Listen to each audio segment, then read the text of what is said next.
I'm Dr. Jackson Crawford. I'm a historical linguist specializing in the Scandinavian languages. I've been teaching for 10 years at various universities in the United States, most recently at UC Berkeley, where I currently work, and for several years before that at UCLA. For a while now, I've been posting videos on YouTube about language and myth, focused mostly on Old Norse and the Scandinavian languages, but also sometimes on the history of English and on the history of language more generally.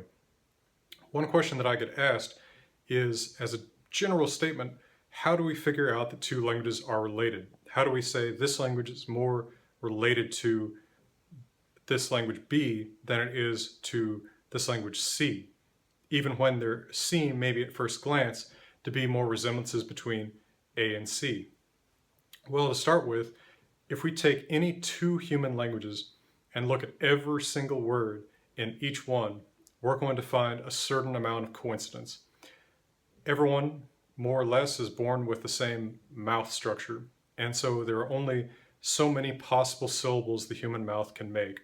And every language is going to come up against that sort of that brick wall of how many possible syllables there are, and there are going to be some words that sound the same and mean the same thing, no matter what.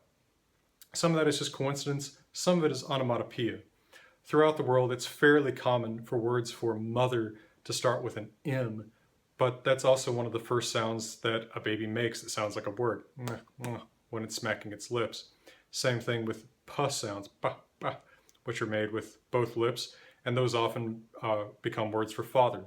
Also, often words for animals will be somewhat imitative of the sounds the animal makes. So all over the world, it's better than chance common for names for the crow or the raven to have a sound ka in them. So to a certain amount, there is this sort of universal onomatopoeia, but that certainly doesn't apply to everything. What sound does a tree make, right? But if we look at the dictionary of a given language, let's say at the dictionary of English, and we count through and we look at every single word, one fairly famous statistic is that something like 60% of the words in a dictionary of the English language are from Latin, often through the intermediary French.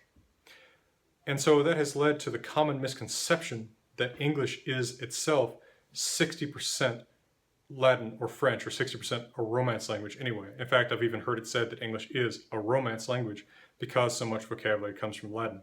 But this isn't true. Any language can borrow vocabulary from any other language, even a lot of vocabulary. But for one thing, look at what that vocabulary is. 60% of the dictionary might be Latin, but I don't use 60% of the English dictionary when I'm communicating with other people. Instead, most of the words that I actually use when I'm communicating in English with other speakers of English, or in a video like this, are words that are of Old English or even Old Norse origin. They're Germanic, not Romance words. Let's compare some of the words that we have in English from Latin with native English words that have the same meaning. Consider words like paternal in English, right, relating to a father, or piscine or piscine, I'm not really sure how people say that because I've never heard it, relating to fish, or pescatarian, right, eating fish, or tenuous, right, a thin argument, or cordial, right, a hearty greeting or something, or pedestrian, traveling by foot, or agriculture, relating to cultivation of the land, or genuflect, flexing the knee.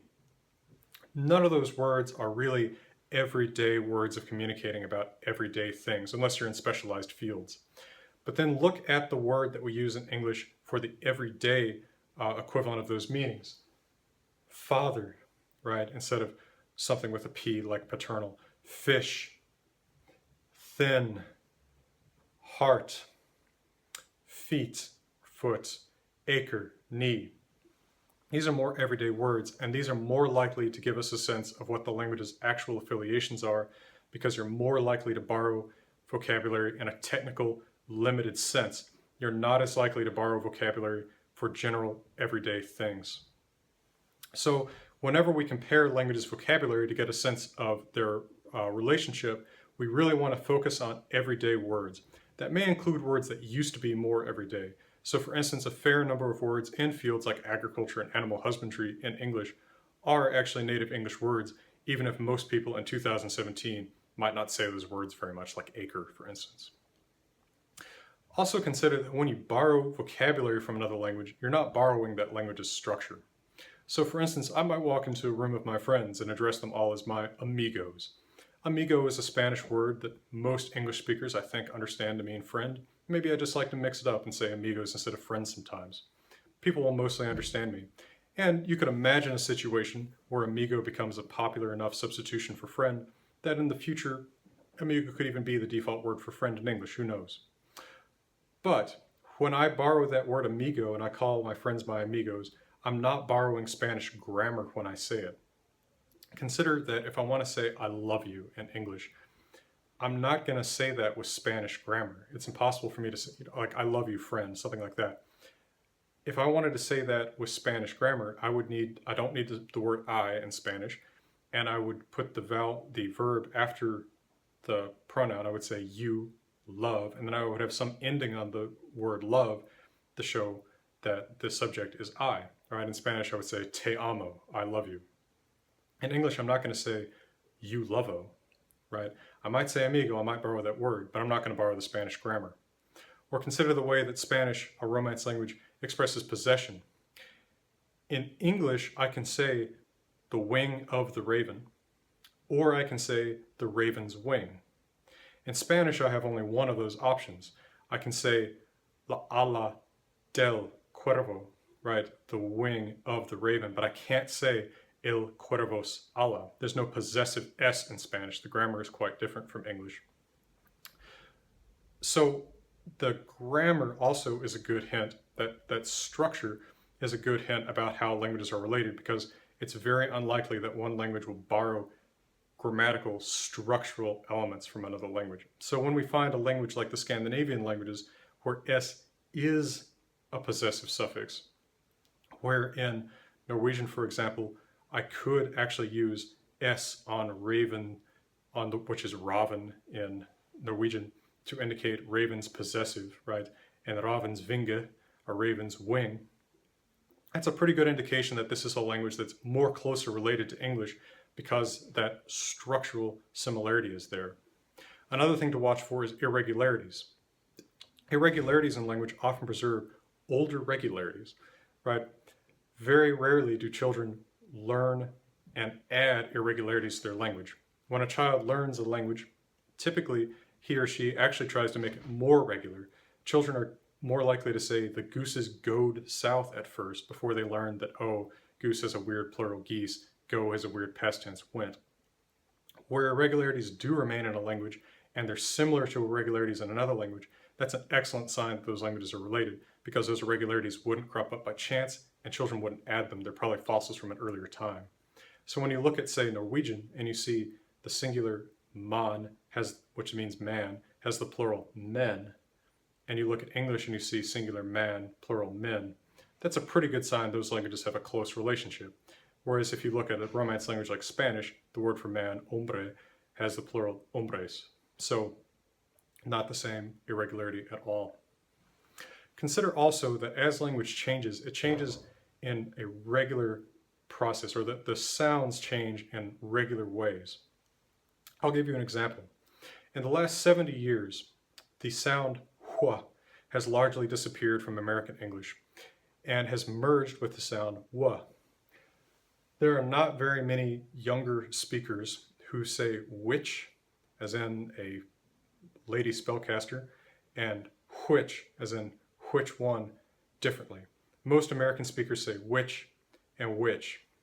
I'm a little bit of an exception, but I come from a somewhat isolated area where a lot of older speakers still do this, and I picked it up off of older relatives.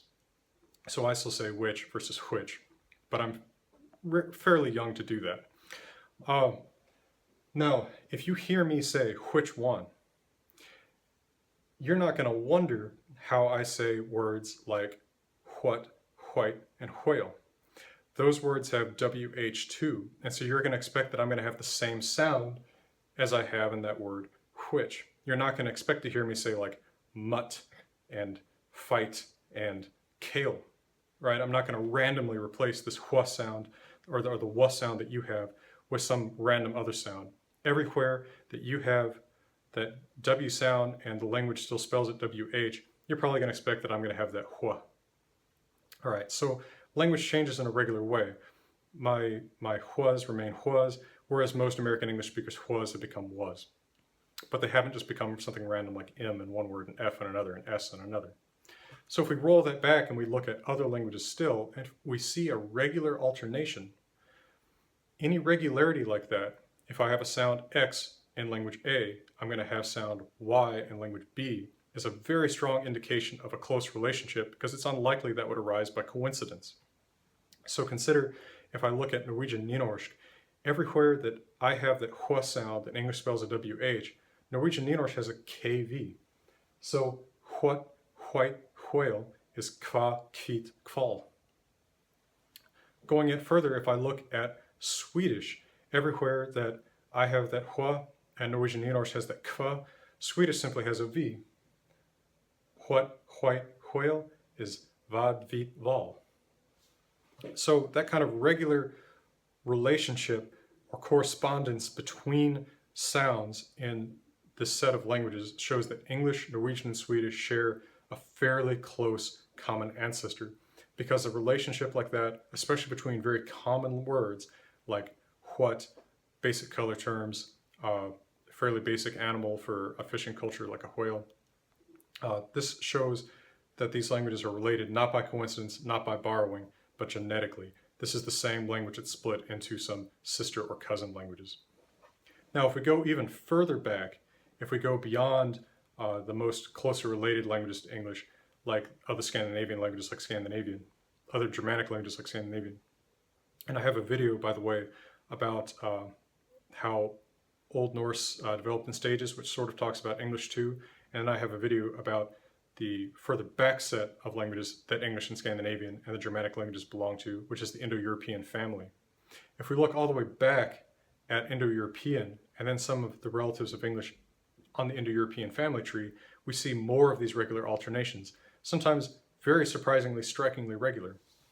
For instance, even though English isn't a Romance language, it isn't actually derived directly from Latin, it is related to Latin. It does come ultimately from the same distant ancestor language, Proto-Indo-European, and there are still regular alternations you can see, including one that's famously known as Grimm's Law. Grimm's Law says that Germanic languages like English, German, Scandinavian have certain consonants where other Indo-European languages have a different consonant. So this isn't a complete presentation of Grimm's Law, but to give you an example, where Latin has a P, English or another Germanic language will have an F in that position in a word of equivalent meaning.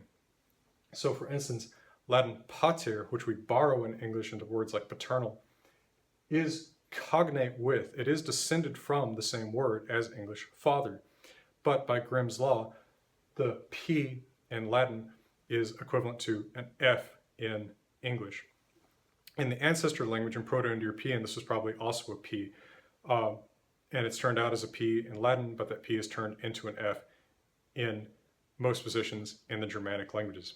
You can keep going and find equivalents like the root pisk, which means fish in Latin. Of course, it starts with an F in a Germanic language like English, fish. Similarly, where Latin or most other Indo-European languages have a T, English and other Germanic languages have a th sound. So tres in Latin is three in English. Tenu in Latin is thin in English. Where Latin has a K, English and other Germanic languages have an H. Quod is what, if you still have that H there.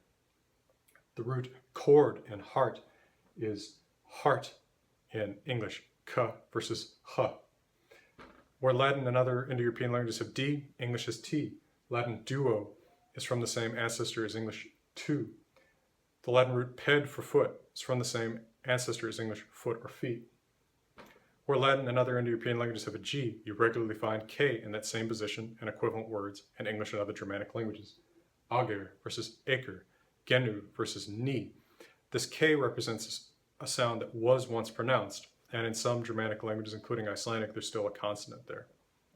So This kind of regularity, when we look at a Latin word that has one of these consonants and we know that the equivalent native English word, not borrowed from Latin, will have another consonant that we can predict based on these correspondences, that shows these languages are related, even though it's a more distant relationship than between the much more similar looking English, Swedish, Norwegian, etc. Well, I hope this has given you some of an impression of how we decide that a language is more related to one than to another language. And if you are interested in more videos about this, I'll link some more in the description, and I've also linked some more annotations to this video, which may not be visible on mobile. If you enjoy these videos, I'd also ask you to look at my Patreon page as I make this information available for free. I'm trying to sort of spread the knowledge, and if you enjoy that and you want to help me do it, consider donating on Patreon. I do have some fun rewards for supporters. From the University of California, Berkeley, all the best to you.